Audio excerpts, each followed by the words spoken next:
સિદ્ધિ કમાણી રોજ તમને અવનવી વાનગી બનાવતા શીખવું છું। જો તમને મારી વાનગી પસંદ આવતી હોય તો તમે મારી ચેનલને સબસ્ક્રાઇબ કરો, મારા વિડીયોને લાઈક કરો અને તમારા ફ્રેન્ડ સર્કલમાં મારા વિડીયો જરૂરથી શેર કરો। તો આજે આપણે એક દેશી રસોઈ બનાવતા શીખીશું, જે ઢાબા સ્ટાઇલથી આપણે અડદની દાળ બનાવતા શીખીશું। તો ચાલો આજે આપણે બનાવવાનું શરૂ કરીએ એકદમ ઢાબા જેવી અડદની દાળ।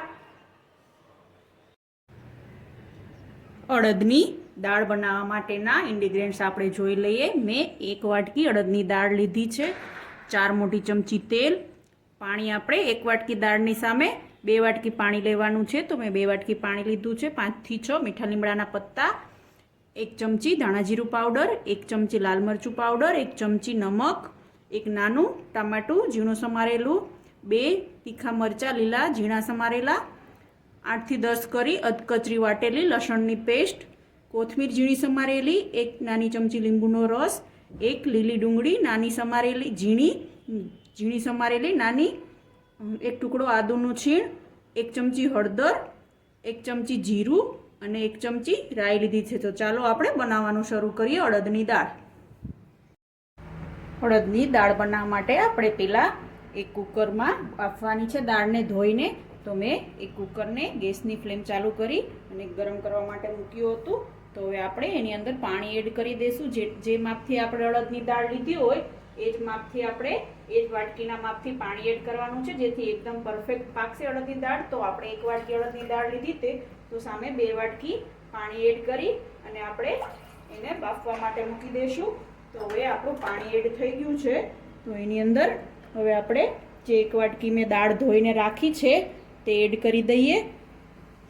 બધી દાળ પાણીની અંદર એડ કરી દઈએ અને બધી દાળ અંદર પાણી મિક્સ થઈ જાય પછી આપણે એની અંદર ચપટી મીઠું અને 1 ચમચી તેલ નાખી અને પછી બાફવાની છે, જેથી કુકર આપણે ઢાંકણ બંધ કરીએ કુકરનું તો ત્યારે તે ઉભરાય નહીં।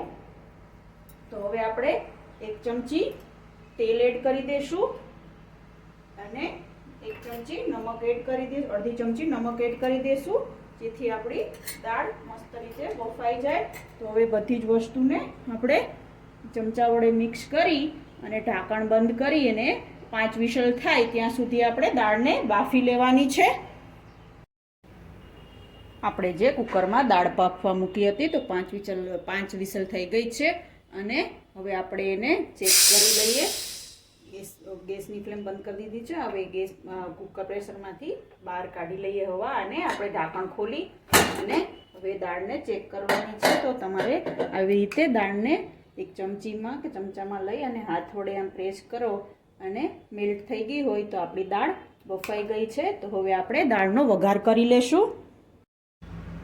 તમે જોઈ શકો છો આપણી દાળ બફાઈ ગઈ છે। તો હવે આપણે એને આવી રીતે ચમચા વડે ફેટી લેવાની છે, જેથી દાળ એકદમ એક પેલી થઈ જાય, મસ્ત રીતે મિક્સ થઈ અને એકદમ લચ્ચા પડતી બને। તો આપણે ચમચા વડે 2 મિનિટ આવી રીતે એને હલાવવાની છે, જેથી દાળ એકરસ થઈ જાય।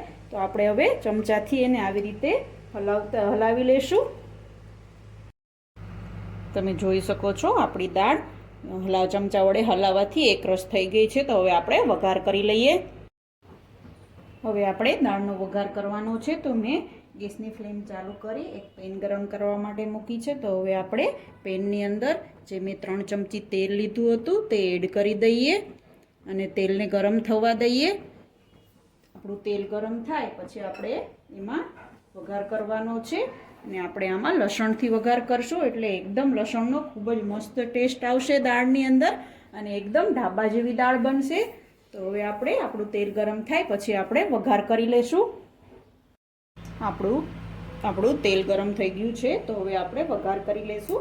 તો હવે આપણે તેલની અંદર સૌપ્રથમ 1 ચમચી રાઈ એડ કરીશું।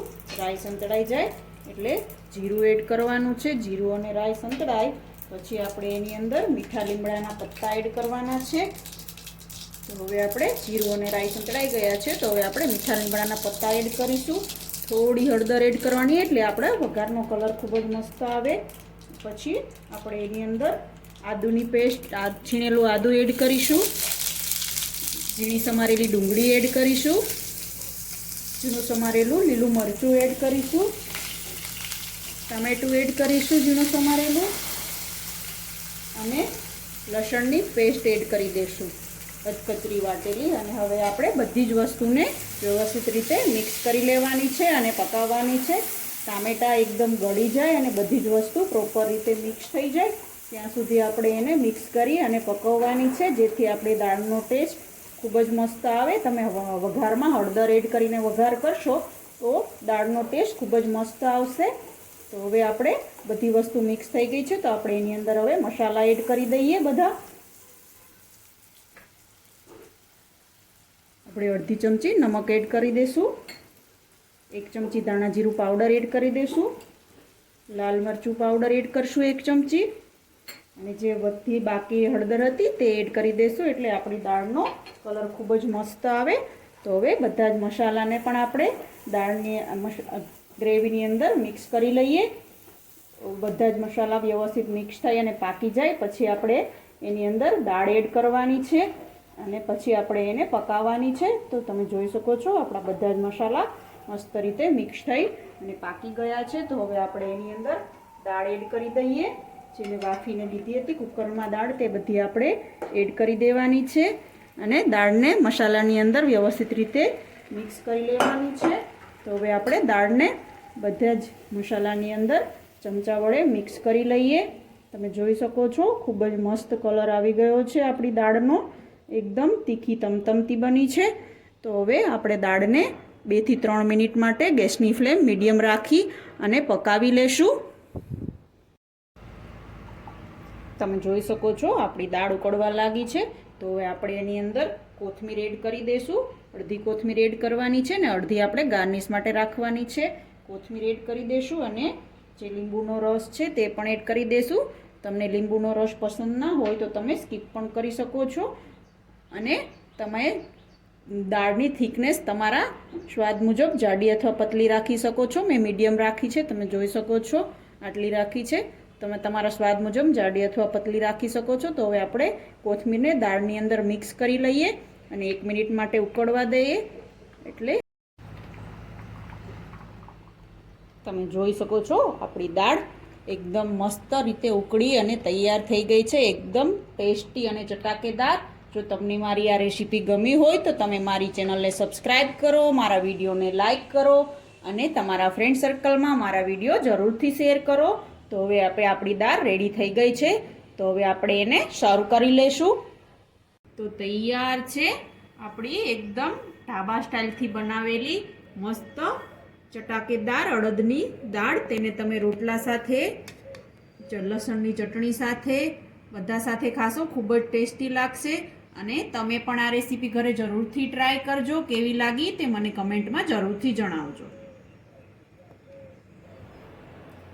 કેવી લાગી આજની રેસીપી તમને? જો તમને મારી રેસીપી પસંદ આવી હોય તો તમે મારી ચેનલને સબસ્ક્રાઇબ કરો, મારા વિડીયોને લાઈક કરો અને તમારા ગ્રુપમાં મારા વિડીયો શેર કરો. તો રોજ આવી અવનવી વાનગી જોવા માટે જોતા રહો રંગત, ખાણીપીણીના શોખીન ગુજરાતીઓની. Thanks for watching.